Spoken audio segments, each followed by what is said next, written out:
14-day ultimatum issued by Nigeria's two leading labor centers last week expires on the 22nd of the month.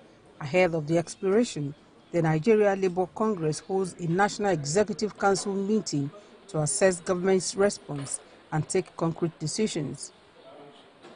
NLC President Joe Ajaero conveys the resolution of the Congress.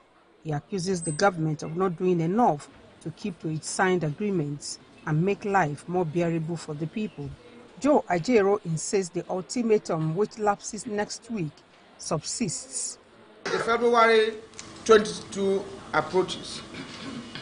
In this light, the urgency of the situation and continued suffering the Nigerian people and workers have faced, NEC in session calls for immediate action from federal government to ratify these grievances and restore faith in the democratic process and social dialogue. He announces NLC's plan of action to include a likely nationwide strike after March the 2nd. If our demands are not met after the nationwide protest, to issue a 7-day notice that will expire on the 2nd day of March 2024 to the federal government, after which an indefinite nationwide strike will ensure that Nigerian workers and people are not interested in the empty talk now, but action. He also gives an indication that the Congress will no longer give in to the review of the minimum wage every 5 years. Mr. Ajaero says minimum wage should now be reviewed every 12 calendar months. Why are we scared when we say pay a worker 1 million, when those in National Assembly are collecting 16, 17, 30 million? Why can't a worker get 1 million? In a situation whereby you need a bag full of naira to get a handful of goods. So let nobody be scared about that. And the minimum wage, we're going to insist for the review to be annual. Or else if you collect any money and the value of the currency is changing per hour, it will not make any sense, and it will be illogical, to return that amount for the next 4 or 5 years. Workers in the maritime sector have received a grant from the International Transport Workers Federation, ITF. Representatives of the ITF were on a working visit to Nigeria to meet with various stakeholders in the maritime sector in the country. Addressing workers in Lagos, an official of ITF said the decision to donate towards achieving a seafarers recreation center was made to enhance the welfare of workers in the sector. It's important for us to support the union here, to take advantage of that. Now, of course, in the Trust, we're all about seafarers' welfare, the welfare of maritime workers and their families. This project is really important for improving the services, for improving the support for seafarers and the connection with the union. But wherever possible, we like to work more with the unions than with the welfare providers, because we're ITF and this is the family. And in the end, we believe that seafarers and dockers' welfare is best supported by the unions. The President General of the Maritime Workers Union of Nigeria, Adewale Adeyanju, who also is the Deputy President of the Nigerian Labour Congress (NLC), stated that the Seafarers Recreational Center will serve as a rallying point for seafarers and a welcoming environment for those on board during port calls. We have been tested, trusted, and part of being tested, trusted, was what brought them to Nigeria since on Sunday.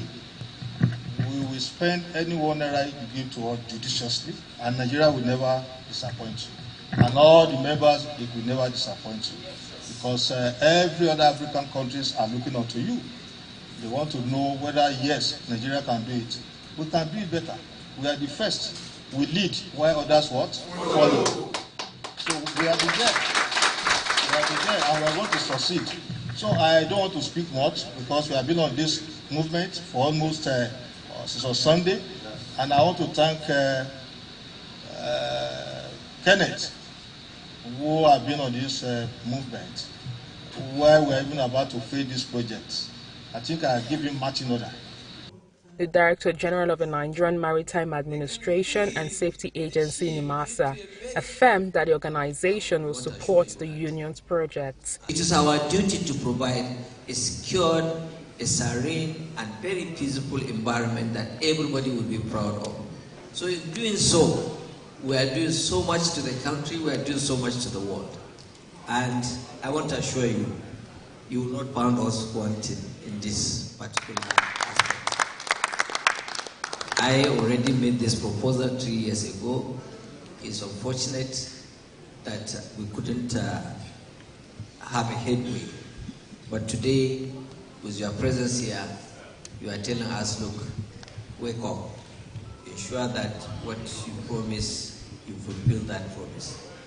I think we were very happy of all the investment you did in Lagos for the Lake Eco. We visited yesterday. We were very proud of this investment. When completed, the Seafarers Recreational Center is expected to enhance seafarers' mental, emotional, and social well-being.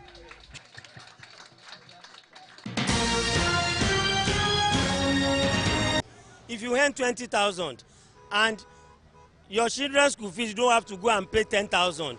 Your insurance, you don't have to go and pay 100,000. Within the limit of your 20,000, you will be all right. You will plan for future. But for example, the civil servant, what the government ought to have done, the accommodation that is taking a lot of percentage of our money today, government will give you maybe 170 per year or 300,000, and you have to live in a 2-bedroom that is very expensive and all those stuff. So it is not that money, that wage that is continuing to be higher that matters. Why should I spend 30,000 naira per week to go to my office on transport and come back? If you want to eat rice now, you have to buy rice. 500 naira, put meat, 200 naira. By the time you drink a mineral, you have 8,000. So it is in terms of value. It is the value we need to work on, not the money. It is the value. Now 1 million minimum wage, I don't think they can pay that, because right from 30,000 to 200,000, none of them have been affected. You understand? So nobody have never paid that kind of money in each state. So now we talk about 1 million naira minimum wage. It's not possible. It's not going to be possible. It can't work in that way. The reason is that they are not the only citizens of Nigeria. We have a lot of people in Nigeria today. Let's say out of 100% of people in Nigeria today, living in Nigeria as a citizen of Nigeria today, we are just only 25% of them working as a civil servant. How can they be demanding 1 million naira for salary? It's not done in that way. Let's all of us, compromise together and make Nigeria to be great again. On the Profile Interview segment this week, I'll be speaking with the National President of the Trade Union Congress of Nigeria, Engineer Festus Osifo. He tells us about the demands of organized labor, expectations of workers from the government, especially the committee set up in place to implement a new national minimum wage. He also gave some other information on activities that affect the organized labor. It's good to have you on the program. Yeah, thank you so much, Sharon. Thank you. It's been a real long time I spoke with you, and I think it's still Happy New Year from my hand. Yeah, absolutely. It's February already. Absolutely. Happy New Year, Sharon. Happy New Year to the entire TVC crew. Thank you very much. We hope that 2024 will favor the Nigerian working force and all the citizens in general. Yeah, we hope so. We hope that 2024 will be much better than 2023, because 2023 was a year that the Nigerian workers and indeed the entire Nigerian masses faced a tough and excruciating period. So let's hope that 2024 will bring the best. Organized labor announced a 14-day ultimatum to government for them to meet up with their own end of the bargain that labor had with it some months ago. And we're also aware that the Ministry of Labor, spearheaded by the Minister for State for Labor, has called on Labor to actually withdraw its 14-day ultimatum because there will be the meeting for after the inauguration of the minimum wage meeting that happened about a week or two ago. How would you react to this? Yes, Sharon, you know that we have lived in a country that there have always been communique and agreement between organized labor and the government, respectively. We have different unions. We've had several occasions where an agreement is reached with government. After the day the agreement is signed, government will go and sleep. So if you recall that on October 2nd, 2023, there was a threat for a national strike. So we were called, we had a robust meeting that lasted through the better part of the night. And during those engagements and conversations, we reached an agreement with government. And and government was well represented. It was a robust conversation. Yes, it was a very robust meeting. All people in this government. So we had an understanding and we had a communique signed off. So our expectation was that this communique was going to be obeyed. And on several occasions that we have had calls to interface with the president of the country, our President Bola Ahmed Tinubu, he has told us over and over again that the era of broken promises are over.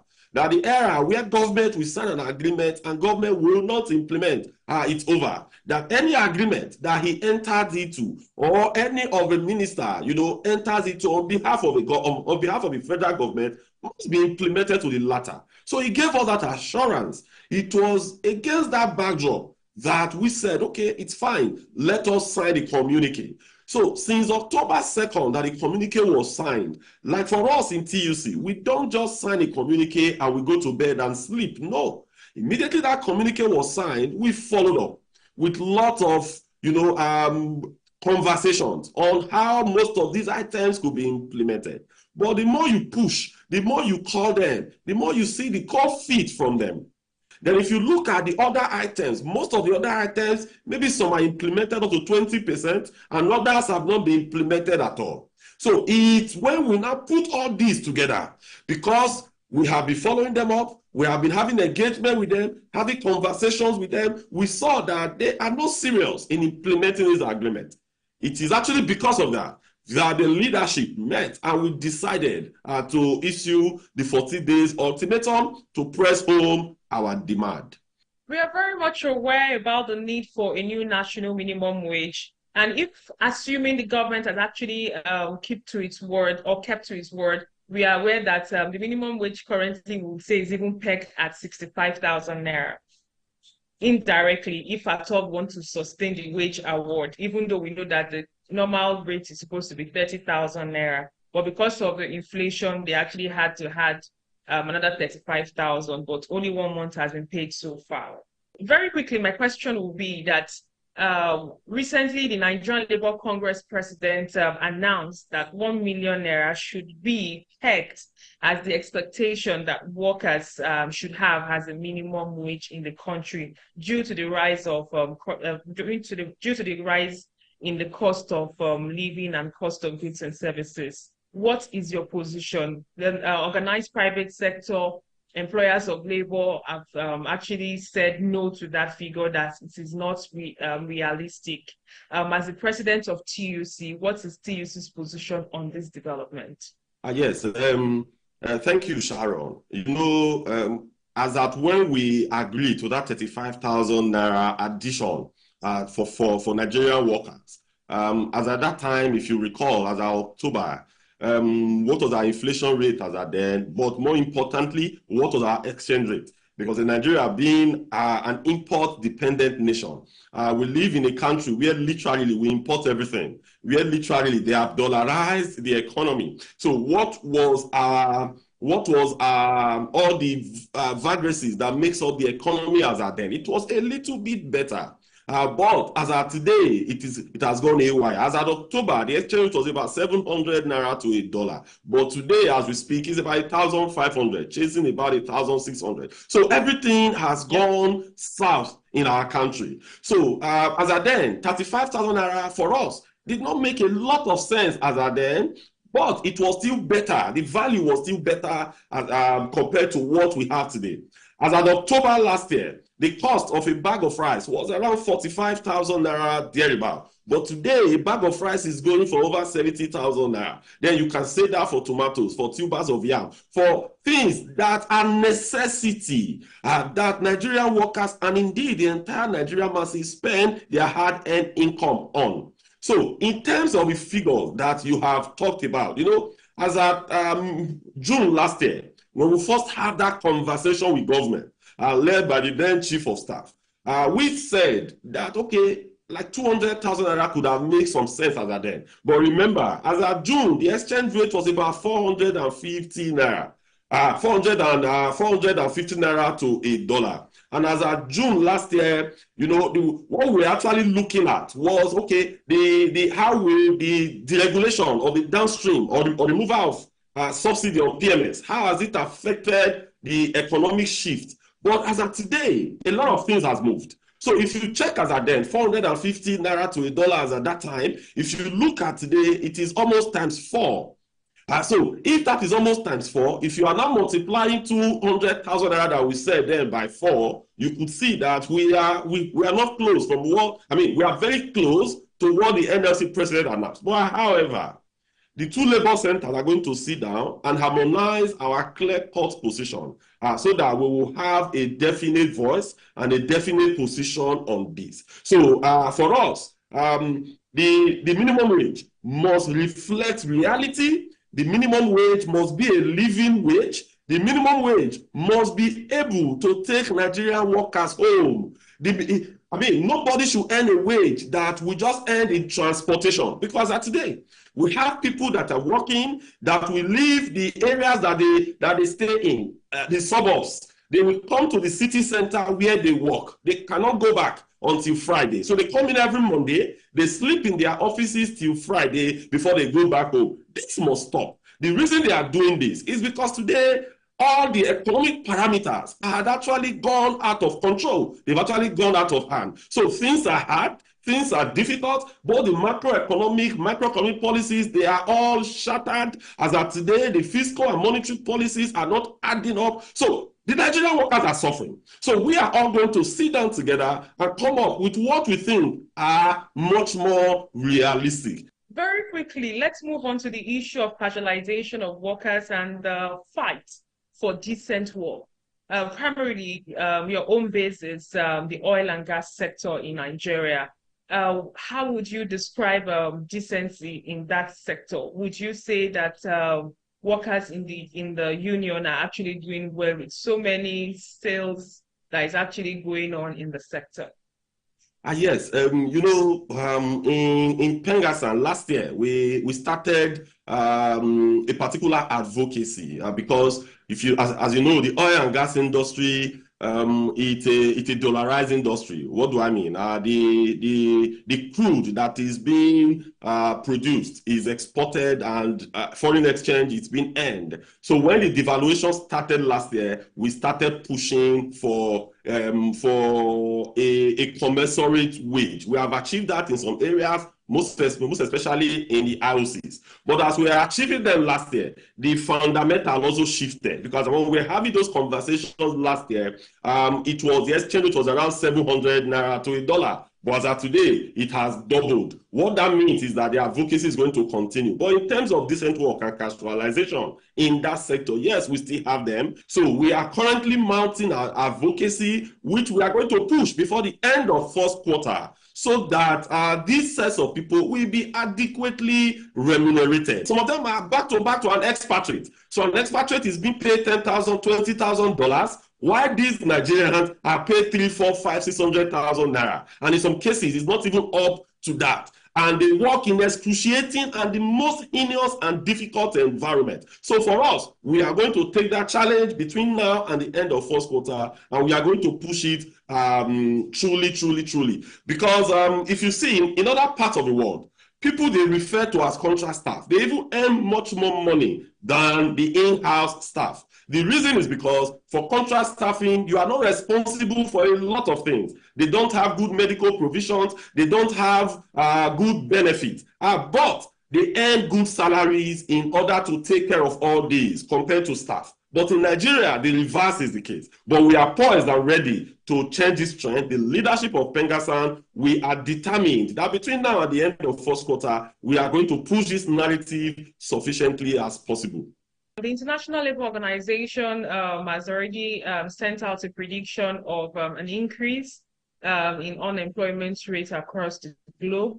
As the president of Trade Union Congress of Nigeria, what would be your recommendations to government and employers of labor to ensure that more jobs is actually being created? Yes, in Nigeria, we live in a very peculiar environment. That today we have one of the highest level of insecurity we have ever witnessed in the country.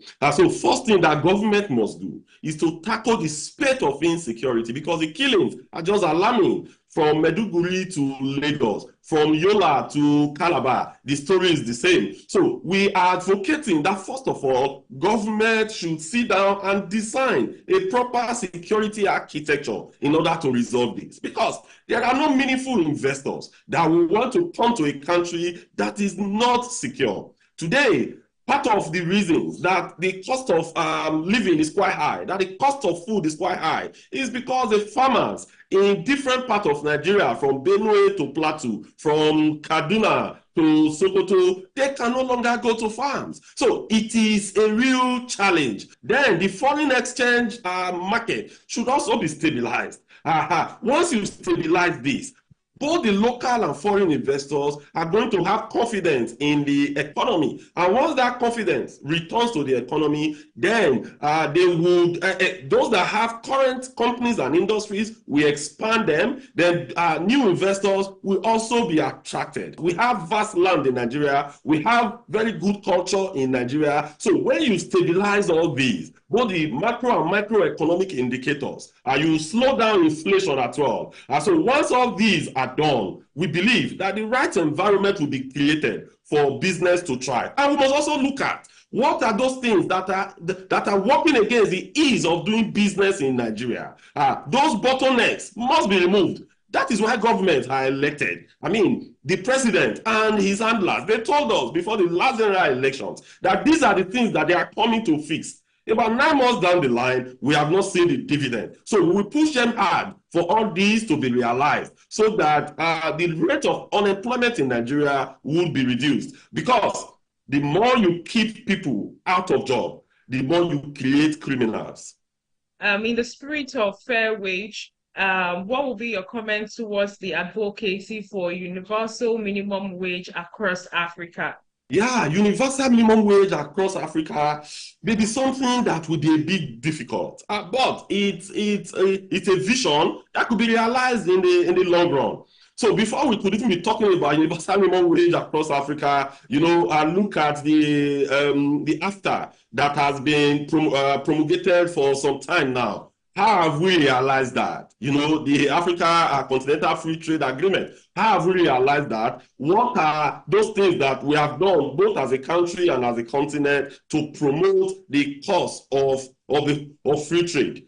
Even leave Africa, come to ECOWAS. We'll be talking about the concept of ECO for God knows when. And up till now, there are a lot of bottlenecks that hasn't made us to realize that. So for us, we are not perturbed by that. I think let's focus first of all in our local challenges. Let's look at our local peculiarities, and we look at what are those fundamentals that we must all sit down to tackle in order for Nigerian workers and Nigerian masses to have a better life. I think that is what we should focus on. But what we advise the government is that let's leave these African jamborees. Let us face our domestic challenges. Let us face our domestic issues. What are those things that we must do immediately to bring down the cost of food? What are those things that we must do to improve the condition of living of average Nigerian workers as well as the Nigerian masses? This is why the government are elected, both at the federal, local,